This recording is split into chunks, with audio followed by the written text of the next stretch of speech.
अस्सलामुअलैकुम स्टूडेंट्स, मैं हूं हैदर अली, आपका computer instructor V tuition channel की जानिब से। वी ट्यूशन पाकिस्तान का पहला free of cost learning platform है, जहां पर ना सिर्फ आपको कंप्लीट वीडियो लेक्चर्स मिलेंगे बल्कि उसके साथ साथ क्विज़, असाइनमेंट्स और कंप्लीट नोट्स भी जो हैं वो आप वी ट्यूशन पर फ्री ऑफ कॉस्ट में डाउनलोड कर सकते हैं। चलते हैं हम अपने नेक्स्ट लेक्चर की जानिब।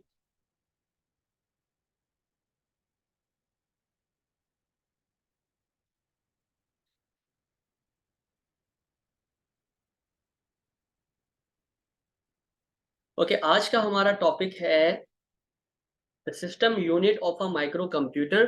ठीक है, और soft copy and hard copy क्या होते हैं ये हम डिटेल में देखेंगे।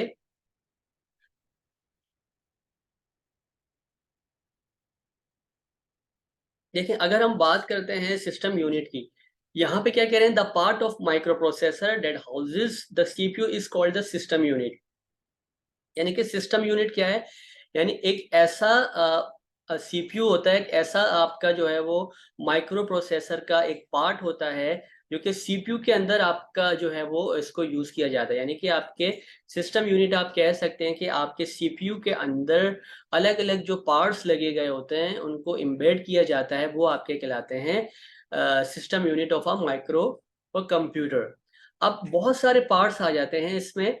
Many parts can be easily remove for replacement. अब इसमें बहुत से पार्ट्स ऐसे होते हैं जिनको आप इजिली जो है वो रिमूव करके जो है वो रिप्लेस भी करवा सकते हैं। अगर एडिशन की बात की जाती है तो many microprocessors are expendable. बहुत से जो है वो इसमें बहुत सारे हार्डवेयर्स का जो है वो इस्तेमाल किया जाता है उनको एक्सपेंड करने के लिए। देखिए, नंबर वन पे हम बात करते हैं पावर सप्लाई की, कि पावर सप्लाई क्या होती है और इसका काम क्या होता है। देखिए, पावर सप्लाई लिखा है, power supply is a box inside the system that provides electrical power to all components in a system unit. अब इसका काम क्या होता है कि पावर सप्लाई एक ऐसा एक बॉक्स होता है आपके सिस्टम के अंदर, सीपीयू के अंदर, जो कि तमाम जितने भी आपके कंपोनेंट्स हैं, आपकी रैम है, आपके वीडियो अडाप्टर्स हैं, ट्रांसिस्टर्स हैं, हार्ड डिस्क है, ठीक है, उन सब में जो है वो इलेक्ट्रिकल पावर को ट्रांसफर करने का काम जो है वो आपका किसका होता है, पावर सप्लाई का होता है। अब ये पावर सप्लाई क्या करती है, it converts 220 volt main AC supply to the required 5 और 12 वोल्ट डीसी सप्लाई। अब ये क्या करती है कि 220 का जो वोल्ट आपका आ रहा होता है एसी का, यानी कि जो आपका एसी करंट होता है, उसको ये डायरेक्ट सप्लाई करके 5 या 12 वोल्ट के अंदर डीसी की फॉर्म में कन्वर्ट कर देती है। अब जब 220 वोल्ट से वो कन्वर्ट करती है 5 और 12 वोल्ट के अंदर डीसी फॉर्म में, फिर जो है वो आपके जितना भी कंप्यूटर के कंपोनेंट्स होते हैं, ट्रांसिस्टर्स होते हैं, हार्ड डिस्क है, रैम है, या जो दूसरे कंपोनेंट्स होते हैं, वहां तक उस करंट को जो है वो प्रोवाइड किया जाता है। तो पावर सप्लाई जो है वो बेसिकली आपका एक ऐसी इलेक्ट्रिकल पावर होती है जो कि करंट को सप्लाई करने के लिए जो है वो यूज की जाती है आपके कंप्यूटर सिस्टम के अंदर। ये आप एक इमेज देख सकते हैं, यहाँ पर पावर सप्लाई की एक इमेज दी गई है।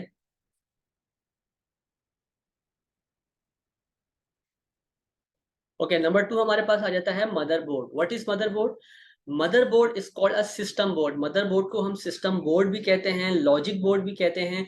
और ये एक ऐसा इलेक्ट्रॉनिक सर्किट बोर्ड होता है जिसमें आपके पास सीपीयू होती है, ठीक है, सीपीयू इसमें पाया जाता है, मेमोरी पाई जाती है, और जितनी भी बेसिक इलेक्ट्रॉनिक कंपोनेंट्स होते हैं वो आपके मदरबोर्ड के साथ जो है वो अटैच किए जाते हैं। ठीक है, और मदरबोर्ड जो है वो उसमें आपके पास एक्सपेंशन स्लॉट्स भी होती हैं, ताकि आप जो है अलग से उसमें कोई वीजे कार्ड है, कोई नेटवर्क के कार्ड है, लैन कार्ड है, वो भी आप जो है वो इजिली उसमें इंस्टॉल कर सकें। ये देखें, इस तरह का एक सर्किट होता है आपके कंप्यूटर सिस्टम के अंदर। ठीक है, इसमें जो है इसे हम कहते हैं मदरबोर्ड। इसमें आपके तकरीबन रैम है या जो हार्ड डिस्क है वो भी इससे अटैच की जाती है, रैम भी इससे अटैच की जाती है, डीवीडी रोम है वो इससे अटैच किया जाता है, वीजे कार्ड्स हैं, ठीक है, नेटवर्क अडाप्टर्स हैं, वो सारे के सारे जो हैं वो इसी मदरबोर्ड के साथ जो है वो अटैच किए जाते हैं।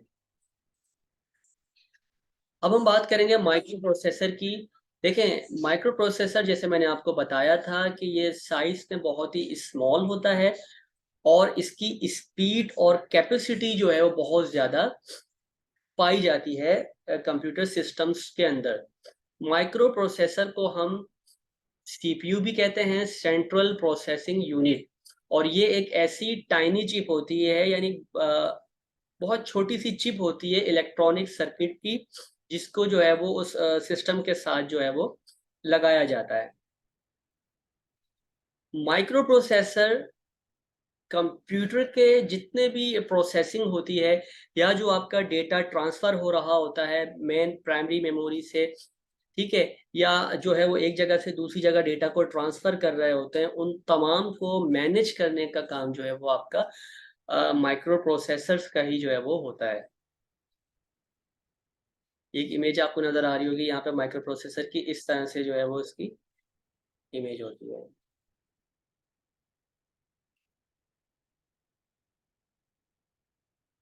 ओके, देन हमारे पास कुछ टॉपिक्स हैं फीचर्स ऑफ माइक्रो प्रोसेसर्स के, जिसमें हमारे पास आ जाता है register and word size. Register क्या है? Register is the temporary memory holding areas within the CPU for data and instruction data to be process immediately. अब यहाँ पे क्या है कि सीपीयू के अंदर जब आपका डेटा या कोई भी इंस्ट्रक्शन जो प्रोसेस हो रही होती है, उस डेटा को होल्ड करने का काम जो है वो आपका रजिस्टर्स का होता है। रजिस्टर्स क्या करते हैं? उस सीपीयू के अंदर जो भी आपका डेटा है, जो इंस्ट्रक्शन है, ताकि वो बहुत ही तेजी के साथ प्रोसेस हो सके। तो उस तेजी के साथ प्रोसेस होने के जो डेटा होता है वो आपका एक जगह से दूसरी जगह आप सीपीयू में से ट्रांसफर कर रहे होते हैं। तो वो जो होल्डिंग एरिया कहलाता है आपका में, वो जो मेमोरी होती है टेम्पररी मेमोरी, उसको आप रजिस्टर कहते हैं। यानी सीपीयू की वो मेमोरी जो कि डेटा या इंस्ट्रक्शन को बहुत ही तेजी के साथ प्रोसेस करवाती है, और जो कि टेम्पररी मेमोरी होती है, उस मेमोरी को हम रजिस्टर मेमोरी कहते हैं। और वर्ड साइज किसको कहा जाता है? द साइज और capacity of a register is referred to as word size. यानी कि एक रजिस्टर की जो कैपेसिटी होगी या जो उसका साइज होगा, वो उसका कहलाता है वर्ड साइज। नंबर 2 पे हम बात करेंगे बस एंड बस विद के बारे में। बस क्या है? देखें, बस एक ऐसी इलेक्ट्रॉनिक पाथवे होता है जो कि क्या कर रहा होता है, जो कि आपके सीपीयू को कनेक्ट करवाता है। यानी कि एक कुछ ऐसी वायर्स होती हैं, कनेक्शन वायर्स कह सकते हैं आप इसको, जो कि आपके सीपीयू को अदर जो इंपॉर्टेंट डिवाइसेस होती हैं उससे आपस में क्या कर रही होती है, कनेक्ट कर रही होती है। यानी कि एक ऐसा एक इलेक्ट्रॉनिक पाथ होता है जिसमें आपकी सीपीयू और जितनी अदर इंपॉर्टेंट डिवाइसेस हैं वो आपस में एक दूसरे से क्या होती हैं, कनेक्ट होती हैं। उसे हम कहते हैं बस। और बस विद की अगर बात की जाए तो देखें क्या लिखा है, the data carrying capacity of a bus is express in term of its bus width. यानी कि एक बस के अंदर कितनी कैपेसिटी में आपका डेटा जो है वो जा रहा है, वो उसकी क्या कहलाएगी, बस विद के नाम से जो है वो उसको जाना जाता है। अब हमारे पास टॉपिक आ जाता है क्लॉक। माइक्रो प्रोसेसर के अंदर भी एक फीचर होता है क्लॉक का। क्लॉक किसको कहते हैं? The clock controls how fast all operations within the CPU take place. यानी हम कह सकते हैं कि एक सीपीयू के अंदर एक ऑपरेशन कितनी तेजी से परफॉर्म हो रहा है। यानी एक सीपीयू के अंदर आपने कोई एक डेटा कॉपी किया, एक जगह से दूसरी जगह डेटा कॉपी करवा रहे हैं, तो वो एक्शन जो परफॉर्म होगा, वो ऑपरेशन कितनी तेजी से परफॉर्म हो रहा है, वो उसकी क्या कहलाएगी, क्लॉक कहलाएगी। यानी कि उसकी स्पीड को जो है वो इसमें मेजर किया जाता है। If you bring a microprocessor system, clock speed is an important measurement to know about. अब क्या कह रहे हैं, अगर आपके पास एक माइक्रो प्रोसेसर सिस्टम है तो क्लॉक स्पीड जो है वो उसकी मेजरमेंट को बता रही होती है, और इसको आप मेगा हर्ट्ज की फॉर्म में या गीगा हर्ट्ज की फॉर्म में जो है वो एक्सप्रेस करवाते हैं। ठीक है, यानी कि सीपीयू कितनी तेजी से कोई ऑपरेशन को परफॉर्म कर रहा है वो उसकी क्लॉक कहलाती है, और क्लॉक को आप एक्सप्रेस करते हैं मेगाहर्ट्ज की फॉर्म में या गीगाहर्ट्ज की फॉर्म में। देन हमारे पास आ जाता है को प्रोसेसर्स। देखिए, को प्रोसेसर्स भी क्या है, आपके माइक्रो प्रोसेसर्स होते हैं that are subordinate to the CPU and helps it handle data overload and speed up the computer's operation. ठीक है, ये आपकी कंप्यूटर्स ऑपरेशन की स्पीड को बढ़ाने के लिए को प्रोसेसर्स का जो है वो इस्तेमाल किया जाता है। अब इसमें क्या होता है, एडिशनल माइक्रो प्रोसेसर्स का इस्तेमाल किया जाता है, यानी कि एक कंप्यूटर के अंदर एडिशनल प्रोसेसर्स लगाए जाते हैं, ठीक है, ताकि उन्हें हम कहते हैं को प्रोसेसर, यानी एक से ज़्यादा प्रोसेसर्स का जो है वो इस्तेमाल होता है, ताकि आपका जो भी टास्क है वो आप बहुत आसानी से जो है वो एक्सटेंसिव वे में जो है वो परफॉर्म कर सकें, चाहे वो आपका अर्थमेटिक कैलकुलेशन हो, चाहे वो आपकी ग्राफिकल डिस्प्ले से रिलेटेड कैलकुलेशन, आप कोई भी फंक्शन परफॉर्म करने जा रहे हैं, ठीक है, या आप मल्टीटास्किंग काम करने जा रहे हैं, तो वो तमाम जो है वो एडिशनल प्रोसेसर की मदद से क्या होगा, बहुत ही तेजी के साथ जो है वो कंप्यूटर ऑपरेशन के अंदर, कंप्यूटर सिस्टम में जो है वो हो रहे होते हैं। तो इसको हम कहते हैं को प्रोसेसर्स, यानी कि एक से ज्यादा प्रोसेसर्स का इस्तेमाल करके आपकी कंप्यूटर की स्पीड को बढ़ा दिया जाए, और जो आपकी मल्टीटास्किंग के काम हैं वो बहुत आसानी से और कम से कम वक्त में परफॉर्म हो सके। देन हमारे पास टॉपिक आ जाता है कैशे मेमोरी का। देखिए कैश मेमोरी, इसको आप कैश मेमोरी भी कहते हैं। कैश मेमोरी क्या होती है, ये बहुत ही एक्सपेंसिव मेमोरी कहलाती है, और रैम के मुकाबले में फास्टर समझी जाती है। और क्या कह रहे हैं, देखें लिखा हुआ है फास्टर देन रैम, यानी रैम के मुकाबले में तो फास्टर होगी, but slower and less expensive than registers. अगर रजिस्टर्स के बारे में बात की जाए तो ये लेस एक्सपेंसिव भी होती है और स्लोअर भी समझी जाती है। इसमें क्या होता है, it is use to increase the speed of processing by making current program and data available to CPU at a rapid rate. इसमें क्या होता है कि देखें ये आपकी जो स्पीड होगी ना उसको बढ़ाने की, यानी प्रोसेसिंग जो स्पीड होती है उसको बढ़ाने के लिए जो है वो कैशे मेमोरी का जो है वो इस्तेमाल किया जाता है। जो भी डेटा आपका सीपीयू के अंदर अवेलेबल है, ताकि वो एक बहुत स्पीड के साथ जो है वो परफॉर्म हो सके, ठीक है, उसकी प्रोसेसिंग स्पीड को बढ़ाने के लिए जो है वो आप कैशे मेमोरी का इस्तेमाल कर रहे होते हैं।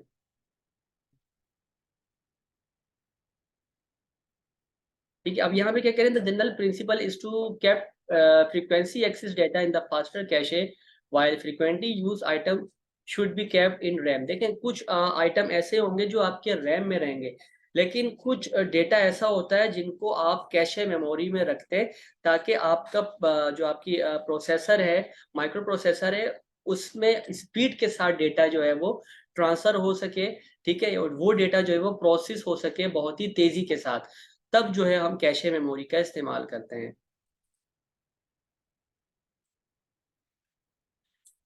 देन हमारे पास टाइप आ जाती है फ्लैश मेमोरी की। फ्लैश मेमोरी या फ्लैश रैम हम कह सकते हैं, या cards consist of circuitry on credit card size cards के होते हैं। इसमें क्या होता है कि इसको आपको मदरबोर्ड के साथ कनेक्ट किया जाता है, यानी आप इसको जो है वो फ्लोट्स दी जाती है इसमें, उसके जरिए आप इसको जो है वो फ्लैश मेमोरी को अटैच करवा सकते हैं। अगर हम बात करें रैम चिप्स के मुकाबले में, तो फ्लैश मेमोरी जो है वो आपकी नॉन वोलेटाइल मेमोरी होती है। नॉन वोलेटाइल यानी कि ऐसी मेमोरी जो कि डेटा को परमानेंट स्टोर करवाती है, उन्हें हम नॉन वोलेटाइल मेमोरी कहते हैं। और इसमें क्या है, replace hard disk for permanent storage. अगर हम बात करें कि परमानेंट स्टोरेज के लिहाज से हार्ड डिस्क को भी ये रिप्लेस कर देती है। जैसे कि फ्लैश मेमोरी में हमारे पास टाइप आ जाती है यूएसबी ड्राइव की, ठीक है। यूएसबी ड्राइव एक ऐसी ड्राइव है जो कि आपकी फ्लैश मेमोरी कहलाती है, जहां पे आप डेटा को परमानेंट स्टोर करवा सकते हैं, और ये आपकी नॉन वोलेटाइल मेमोरी कहलाती है। देन हम बात करेंगे रोम की, अदर फॉर्म्स ऑफ मेमोरी। रोम की बात करते हैं तो देखिए, रोम stand for read only memory. एक ऐसी मेमोरी होती है जो कि डेटा को रिट्रीव तो करती है, but the contents can not be change by the user. यानी कि देखें रोम में एक बार डेटा आपने सेव कर दिया, तो वो डेटा जो है वो उसमें सेव ही रहेगा, वो उसको रिट्रीव करेगी, दोबारा से कॉल करवाती रहेगी, लेकिन वो जो कंटेंट्स हैं वो ना तो यूजर चेंज कर सकता है, ठीक है, ना ही उसमें से जो है वो उसको उसमें कोई जो है वो इरेजमेंट कर सकता है। तो यहाँ पे क्या है कि देखें रोम जो है वो आपका डेटा को रिट्रीव फॉर्म में लाने के लिए यूज की जाती है। और रोम जो है वो अक्सर इसमें देखें, they store instruction in permanent या नॉन वोलेटाइल फॉर्म, यानी यहाँ पे जो भी इंफॉर्मेशन आपकी स्टोर हुई है वो या तो नॉन वोलेटाइल फॉर्म में होगी, जिसको आप परमानेंट फॉर्म भी कहते हैं, और रोम बेसिकली आपकी हार्डवेयर से रिलेट कर रही होती है। कंप्यूटर सिस्टम के जो हार्डवेयर, मिसाल के तौर पर अगर आपने सिस्टम को ऑन करना है तो आप जब पावर बटन ऑन करेंगे तो सिस्टम आपका ऑन हो जाएगा। ठीक है, अब जब पावर बटन आपने ऑन किया तो जाहिर सी बात है कुछ ऐसी चिप आपके मदरबोर्ड में लगाई जाती हैं जिसके जरिए करंट पास होता है। ठीक है, और वहां पे डेटा को ये इंस्ट्रक्शन मिल रही होती है आपके सिस्टम को कि अब आपने डेटा अपने सिस्टम को जो है वो ऑन करना है। तो इस तरह के कुछ जो सॉफ्टवेयर होते हैं जो कि आपके हार्डवेयर में एम्बेडेड किए जाते हैं, वो रोम की फॉर्म में जो है वो होते हैं आपके, ताकि आप अपने डेटा को जो है वो परमानेंटली यूज कर सके। और रोम जो है वो आपकी क्या है, नॉन वोलेटाइल स्टोरेज कहलाती है, यानी कि डेटा जो है वो आपका यहाँ पर लोस्ट नहीं होता। यानी कि एक बार आपने डेटा जो यहाँ पे इस पे सेव हुआ हुआ है, आप चाहे अपना डेटा को, पीसी को आप ऑफ करवा रहे हैं या ऑन करवा रहे हैं, ठीक है, तो जो भी डेटा आपका रोम में है वो सेव ही रहेगा। और रोम जो है वो खासकर हार्डवेयर को ऑपरेट करवाने के लिए, हार्डवेयर सिस्टम्स को ऑपरेट करवाने के लिए जो है वो यूज की जाती है। जैसे आप कह सकते हैं कि बेसिक बेसिक बायोस का जो फंक्शन होता है वो भी आपका रोम के अंदर स्टोर किया जाता है। ठीक है, यानी कि बेसिक इनपुट आउटपुट सिस्टम वो सिस्टम है जो कि कंप्यूटर का इंटरनली सिस्टम कहलाता है। तो ये सिस्टम भी जो है वो आपका रोम में स्टोर कर दिया जाता है, यानी कि एक बार उसको इंस्ट्रक्शन दे दी जाती है कि इस बटन को प्रेस करेंगे तो आपका सिस्टम ऑन हो जाएगा। ठीक है, दोबारा प्रेस करेंगे तो वो ऑफ हो जाएगा। तो ये इंस्ट्रक्शन जो है वो आपकी रोम के अंदर जो है वो इंस्टॉल की जाती हैं ताकि आप उसको बार बार जो है वो यूज कर सकें। ये रोम की एक इमेज आपको नजर आ रही होगी यहाँ पर, इस तरह से जो है वो शेप में रोम होती है आपके मदरबोर्ड के अंदर।